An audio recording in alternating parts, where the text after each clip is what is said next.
આપણે શીખીએ છીએ કેવી રીતે? ભાઈ સવાલ એકદમ સીધો લાગે છે, પણ એનો જવાબ છે ને બહુ જ ઊંડો અને મજેદાર છે. તો ચાલો આજે આપણે એ મનોવૈજ્ઞાનિક સિદ્ધાંતોની એક સફર પર નીકળીએ જેણે નક્કી કર્યું છે કે આપણે ભણીએ કેવી રીતે અને આપણા ક્લાસરૂમ કેવા દેખાય છે. એક બિલાડી, એક કૂતરો અને એક ચિમ્પાન્જી એ આપણને શિક્ષણ વિશે શું શીખવી શકે? સવાલ થોડો વિચિત્ર લાગે છે, બરાબર ને? પણ સાચું કહું ને તો શિક્ષણના જે મોટા મોટા રહસ્યો છે ને એ આ જ પ્રાણીઓ પર થયેલા પ્રયોગોમાં છુપાયેલા છે. ચાલો તો સાથે મળીને આ રહસ્યો પરથી પડદો ઉઠાવીએ. જુઓ, કોઈને કઈ રીતે શીખવવું એ સમજતા પહેલાં એ સમજવું પડે કે જે શીખી રહ્યું છે એનું મગજ ચાલે છે કેવી રીતે. બસ અહીંથી જ શિક્ષણ અને મનોવિજ્ઞાન એટલે કે એજ્યુકેશન અને સાયકોલોજી એકબીજા સાથે જોડાય છે. સાચું કહું તો આ બંને એકબીજા વગર અધૂરા છે. આ વાતને બરાબર સમજવા જેવી છે. એમ સમજી લો કે આ એક સિક્કાની બે બાજુઓ છે. મનોવિજ્ઞાન આપણને એ શીખવે છે કે કેવી રીતે શીખવવું, એટલે કે વિદ્યાર્થીનું મન કેવી રીતે કામ કરે છે, એને શું ગમે છે, એની ક્ષમતા શું છે. અને શિક્ષણ એ નક્કી કરે છે કે શું શીખવવું. એટલે જો તમારે સારું શીખવવું હોય તો શીખનારના મનને સમજ્યા વગર તો ચાલે જ નહીં. તો ચાલો શીખવાની સૌથી પહેલી અને સૌથી મૂળભૂત રીત કઈ છે એના પર આવીએ. એ છે પ્રયત્ન અને ભૂલ. યાદ કરો, જ્યારે પહેલીવાર સાયકલ ચલાવતા શીખ્યા હતા કે કોઈ નવી ગેમ રમવાનું શરૂ કર્યું હતું, આપણે શું કરતા હતા? બસ ટ્રાય કરતા હતા, પડતા હતા, ભૂલો કરતા હતા અને શીખતા હતા. બસ એ જ. તો આના પર એડવર્ડ થોર્નડાઇકે એક મસ્ત પ્રયોગ કર્યો. એકદમ સિમ્પલ પણ બહુ જ કામનો. એમણે શું કર્યું? એક ભૂખી બિલાડીને એક એવા બોક્સમાં પૂરી દીધી જેમાંથી બહાર નીકળવાનો એક રસ્તો હતો, એક લીવર દબાવીને. હવે બિલાડી તો ભૂખી હતી એટલે બહાર નીકળવા આમ તેમ દમ પછાડા કરવા લાગી અને એમાં અચાનક જ ભૂલથી એનું શરીર પહેલાં લીવરને અડી ગયું અને દરવાજો ખુલ્લી ગયો. આવું 2-3 વાર થયું એટલે બિલાડીના મગજમાં લાઇટ થઈ કે ભાઈ આ લીવર દબાવવાથી જ દરવાજો ખુલે છે. બસ આ જ છે ટ્રાયલ એન્ડ એરરથી શીખવું. તો હવે સવાલ એ થાય કે આ બિલાડીની વાતનો આપણા ક્લાસરૂમ સાથે શું સંબંધ? સંબંધ છે અને બહુ મોટો છે. આ સિદ્ધાંત આપણને મહાવરા એટલે કે પ્રેક્ટિસનું મહત્ત્વ સમજાવે છે. ગણિતના દાખલા હોય કે કોઈ ભાષાના નિયમો જેટલી વાર પ્રેક્ટિસ કરશો એટલું પાક્કું થશે. અને એનાથી પણ મોટી વાત એ છે કે ભૂલો કરવી એ શીખવાનો એક ભાગ છે. એ કોઈ ગુનો નથી, ભૂલોથી જ શીખાય છે. ચાલો, પ્રયત્ન અને ભૂલથી તો આપણે આગળ વધી ગયા, પણ હવે વિચારો, જો આ શીખવાની પ્રોસેસમાં કોઈ સંકેત કે કોઈ ઇનામ ઉમેરી દઈએ તો શું થાય? બસ અહીંથી આપણે લર્નિંગના નેક્સ્ટ લેવલ પર જઈએ છીએ. એ લેવલ જ્યાં આપણી આદતો અને આપણું વર્તન ઘડાય છે. હવે આવે છે પાવલોવનો પેલો ફેમસ પ્રયોગ, કૂતરાવાળો. જો ખાવાનું જોઈને કોઈ પણ કૂતરાના મોંમાં પાણી આવે એ તો નોર્મલ છે, પણ પાવલોવે એક ટ્વિસ્ટ ઉમેર્યો. એ જ્યારે પણ કૂતરાને ખાવાનું આપતા ત્યારે સાથે ઘંટડી વગાડતા. ધીરે ધીરે કૂતરાના મગજે ઘંટડીના અવાજને ખાવા સાથે જોડી દીધો. પછી શું થયું ખબર છે? ખાવાનું ન હોય તો પણ ખાલી ઘંટડી વગાડો ને તો પણ કૂતરાના મોંમાં પાણી આવી જતું.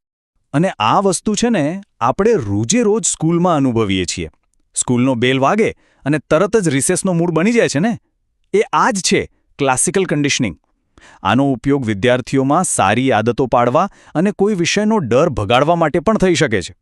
જેમ કે ગણિતનો દાખલો સોલ્વ થાય એટલે કોઈ મજાની ગેમ રમવા મળે. ધીમે ધીમે ગણિતનો ડર ઓછો થઈ જાય. હવે આવે છે BF સ્કિનર અને એમણે વાતને એક સ્ટેપ આગળ વધારી. પાવલોવમાં શું હતું? સંકેત. અહીંયા શું છે? પરિણામ. સ્કિનર એક બોક્સમાં ઉંદરને રાખ્યો. ઉંદર આમ તેમ ફરે અને જો એનાથી એક લીવર દબાઈ જાય તો એને ખાવાનું મળે.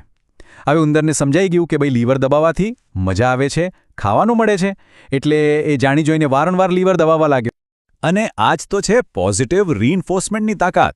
એટલે કે કોઈ સારું કામ કરે તો એને શાબાશી આપો, ઇનામ આપો.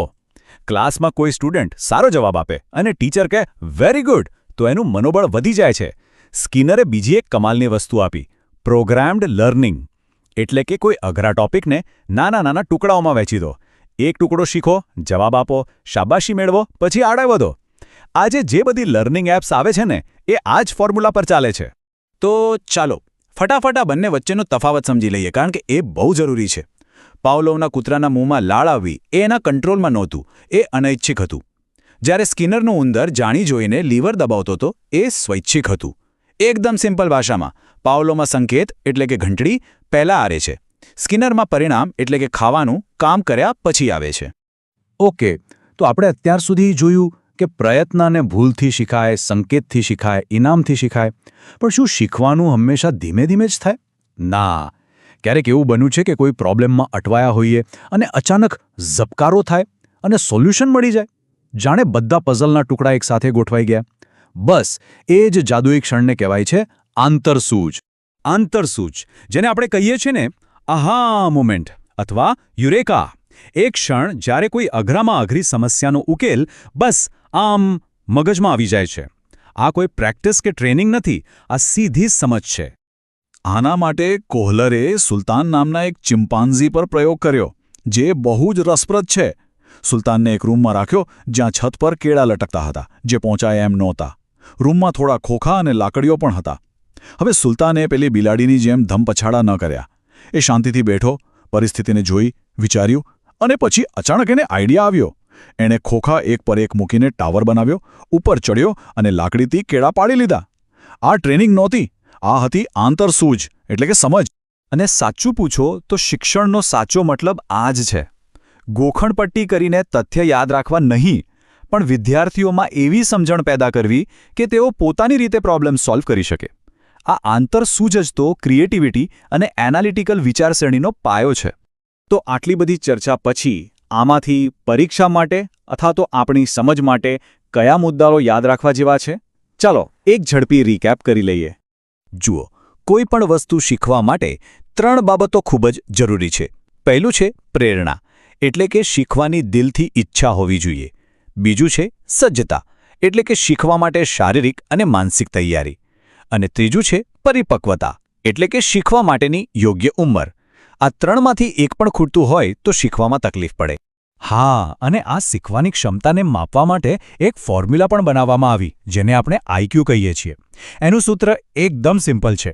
વ્યક્તિની માનસિક ઉંમરને એની શારીરિક ઉંમરથી ભાગો અને જે જવાબ આવે એને 100થી ગુણી નાખો. આ સિવાય બીજી 2 વાતો પણ યાદ રાખવા જેવી છે. એક છે સ્મૃતિ, એટલે કે મેમરી. ભાઈ, ગમે તે રીતે શીખો, પણ જો માહિતી મગજમાં સ્ટોર જ ન થાય અને સમયે યાદ ન આવે તો શું કામનું? અને બીજું છે વૈયક્તિક ભિન્નતા. જેમ પેલી બિલાડી અને ચિમ્પાન્ઝી અલગ અલગ રીતે શીખ્યા, એમ જ દરેક બાળક, દરેક વિદ્યાર્થીની શીખવાની સ્ટાઇલ અને સ્પીડ અલગ અલગ હોય છે. અને છેલ્લે આ બધી કમાલની વાતો પાછળના જે હીરો છે એમને પણ યાદ કરી લઈએ. એજ્યુકેશનલ સાયકોલોજીના પિતામહ એડવર્ડ થોર્નડાઇક, મોડર્ન સાયકોલોજીના પિતા વિલ્હેમ વુન્ટ અને ચાઇલ્ડ સાયકોલોજીના પિતા જીન પિયાજે. આ નામો યાદ રાખવા જેવા છે. તો જોયું ને કેવી રીતે એક બિલાડી, એક કૂતરો અને એક ચિમ્પાન્ઝી આપણને શીખવાની આખી પ્રોસેસ સમજાવી ગયા? હવે જતાં જતાં એક સવાલ છોડીને જાઉં છું, જે વિચારવા જેવો છે. આ બધા સિદ્ધાંતોમાંથી આજે આપણી શીખવાની રીત પર સૌથી વધુ અસર કોની છે? શું આપણે હજી પણ પ્રયત્ન અને ભૂલથી શીખીએ છીએ? શું આપણને કામ કરવા માટે ઇનામની જરૂર પડે છે?